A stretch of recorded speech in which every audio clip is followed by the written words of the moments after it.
Assalamualaikum warahmatullahi wabarakatuh. Ashama akkam jirtu hordoftoota chaanalii YouTube Abdullah barnoota haalaan barbaachisaa fi kan irra caalaan keessa yeroo dheeraaf gaafataa jirtan takka isinii qabadhee dhufeen jira.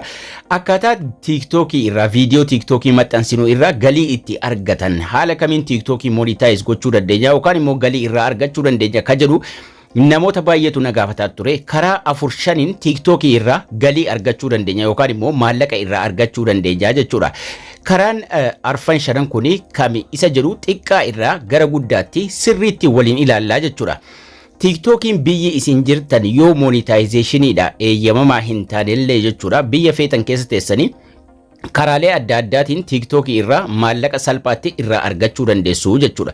Kan walii ilaallu tahaa obboleeyyan chaanaalii kanaaf haaraa taatan subscribe gochuun like share hiriyoota keessaniif gochuudhaan haga xumura barnoota kanaatti na waliin tura isiniin jechaa eegan TikTok irraa karaalee ittiin maallaqa hojjechuu dandeenyu tokko lama jennee waliin ilaalla. Akkasuma biyyoota monetizationiin itti eeyyamamaa ta'anis waliin ilaalla. Yoo biyya sana keessa teessan monetizationii guutuu dandeessu sarara sadarkaa tuqurumaan keessa seennee salphaatti waliin ilaalla. Biyyoota kanas waliin ilaalla.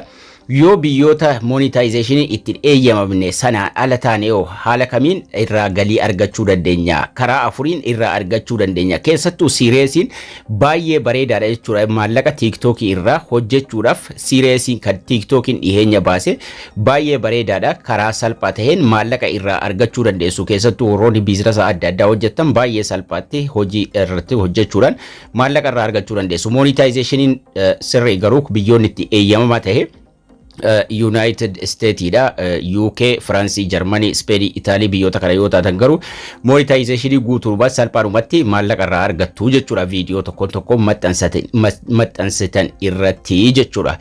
Garuu sireesiidhaan ala warroonni adda kaan jechuudha. Viidiyoo sireesiis haala kamiin akka maxxansitan waliin ilaalla. TikTok irratti maxxansuu hin dandeessan waan ta'eef jechuudha. Sarara sadarkaa tuquudhaan gara Creator Center ka jedhu kana seennee waliin ilaalla. Creator Center yeroo teenugaa inni xiqqaan inni jalqabaa yeroo 10,000 geessan follow keessa yeroo 10,000 ga'e video gift da monetization jala wantoota afurtu jiru. Wantoota arfan sana keessa sireesiin isa baay'ee bareedaadha waliin ilaalla. Sanallee video gift yoo namni gift isinii kenne qofa yeroo follow keessan 10,000 ol darbe jechuudha. Video gift irraa maallaqa argachuu dandeessu. Kana jechuun video gift ka jedhu kun jalqabarra ni jira. Video gift kana tuqxanii onii gootu ni bantu jechuudha. Onii erga gootanii booda tokkoon viidiyoo isin maxxansitanii irratti viidiyoo giftiin mallattoon isaanii jira. Namni viidiyoo keessan daawwatu sun yoo viidiyoon keessan itti tole yookaan immoo taheef giftii irratti isiniif kennaa jechuudha. Giftii inni kennu sun maallaqaan biteeti kan inni isiniif kennu isin jajjabeessuudhaaf isa ta'uu dhimma biraatiif tokkoon viidiyoo keessanii giftii qaba waan ta'eef giftii isinii kennuudhaaf akkuma liivii irratti giftii namaaf kennitan yeroo namni geemii taphatu viidiyoo giftii ka jedhu kun kan isin oonii gochuu dandeessan yeroo fooloon keessan 10,000 ga'e oonii gootuu ni bantu jechuudha. Yeroo isin bantan viidiyoo keessan mararrattu mallattoon kun mallattoon isin as jalatti argitan kun ni baha. Mallattoo kanarra tuquudhaan giftii adda addaa kooyina adda addaatiin jira. Giftii san namni isiniif laatuu danda'a jechuudha. Inni kaan egaan yoo namni isiniif godheedha. Garuu akkasuma subscriptionis sanuma wal fakkaata. Subscriptionis yeroo live center isa ta'u namoonni fedhan isin jala galanii subscribe isin godhu kan jarri subscribe isin godhan maallaqaan subscribe isiniif godhu jechuudha. Wantoota adda addaatu as jala jiru mata dureelee kana itti guutuudhaan subscribe yoo isiniif godhan subscribe goolii qaba, subscribe note, subscribe timer wantoota adda addaa qaba. Giftii feetan as keessaa filachuudhaan namoonni yeroo subscribe isinii godhan maallaqni sun isiniif seenaa jechuudha. Inni taanu sireesitti darbuu keenyaan dura live giftii jira. Live giftiin yeroo isin live seentan namni live irratti giftii adda addaa isiniif kenna. Giftii sanarra maallaqni sun isiniif seena. Maallaqa isiniif seene sana gara PayPalitiin akkaawuntii baankiitti darbitu jechuudha. Inni guddaan garuu kan nuti waliin ilaaluuf deemnu sireesii kana viidiyoo isaa asirratti maxxansuu hin dandeessanii karaatti isin maxxansitan isinitti agarsiisa. Sireesii kana keessattuu wantoota gurgurtaa adda addaa asirratti gurguruu dandeessu.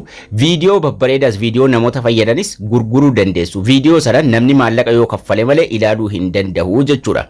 Viidiyoo siireesii kana gatii waan itti gurguraa jirtan asirratti guuttachuu dandeessu. Garuu diraaftii keessa gala new series jennee waliin haa ilaallu. Yeroo guuttattan asirratti guuttachuu dandeessu. Garuu kan isin viidiyoo maxxansitan bakka biraarraani. Jalqaba add taayitilii jira. Taayitilii irratti katabattu. Taayitilii kun mata duree viidiyoo san irratti katabattu. Mata duree dhimma gurguraartanii. Descriptionii bal'inaan asirratti waan describe gochuu dandeessu. Mallattoo ida'uu san tuquudhaan suuraa durarra taa'u sana irra kaayyattu. Suuraan sun suuraa dhimma barbaaddanii waan irratti gurguruu barbaadan sana suuraa sanarra kaa'uudhaan konfirmii godhattu, seevii godhattu.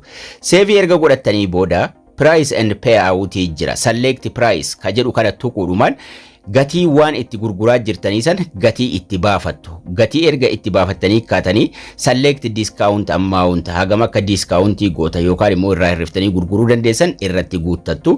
Descriptionii irratti barreessuu dirqama. Mata duree erga barreessitanii descriptionii barreessitanii gatii waan sana itti gurguraa jirtanis asirratti erga guuttattanii booda haala kanaan next ka jedhu kun jala isaa jira. Next ka jedhu kana tuquudhaan gara fuula duraa deemtu. Garuu maaltu jira asirratti viidiyoocha maxxansuu dandeenyu gatii waan adda addaa godhanne malee copy link isii jettu kana godhanna. Viidiyoo san maxxansuudhaaf tiktok.com/series irra deemuu qabna. Kanaafuu linkii kana copy godhannaa asumarraa rakkinaan qabu deemnes barreessuu dandeenya. Haa ta'u malee asirratti copies godhachuu dandeenya. Copy link ka jedhu kun ni jira. Viidiyoo san deemnee maxxansuuf copy link erga goonee booda gidduu tuqnee bahuudhaan gara Google Chrome yookiin immoo internet browser irra deemna. Chrome yookaan internet browser sanaan booda gubbaa irratti linkii copy godhanne sana paste godhachuudhaan search godhanna. tiktok.com/series ka jedhu kana search godhanna. Gara TikTokii nu geessa website irratti. Yoo jalqaba keessan tahe email fi password TikTokii keessanii isin gaafata itti guutuu qabdu jechuudha. Sanaan booda haala kanaan baasa. Haala kanaan yeroo inni baasu mata asuma irrattis waan duubatti goonee dhufne price adda addaa itti guutuudhaan next goonee viidiyoo san maxxansinee xumuruu dandeenya. Garuu mallattooleen adda addaas asnuuf jiru. Wanti nuti achitti guunnee dhufne mallattoo lammaffaa kana irratti arganna. Waan duubatti sirreeffannee dhufne jechuudha. Asirratti mata duree jedhee kan suuraa galchee dhufe sun as jira. Manage ka jedhu kun dura isaa jira.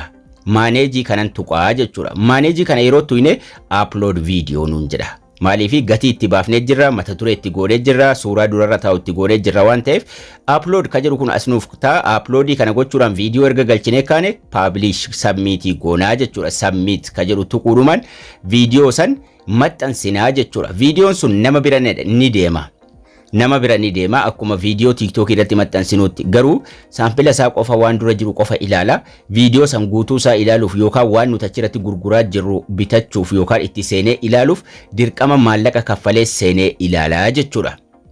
So haala kanaan TikTok series kana viidiyoo isaa kan isin maxxansuu dandeessan as internetirra seentaniitii jechuudha. Suuraa sana new jedhaatuma create godhachuu haaraa babbanachuu dandeessu. Gatii itti gurgurtan, gatii discountii, mata duree isaa waa hunda as kaayyattanii asumarraa dhufuudhaan series kanarra seentanii viidiyoo san salphaatti maxxansitanii galii irra argachuu dandeessuun isiniin jira. Barnoonni keenyas kana fakkaata. Haga barnoota kutaa itti aanu walitti deebinutti turtii gaarii.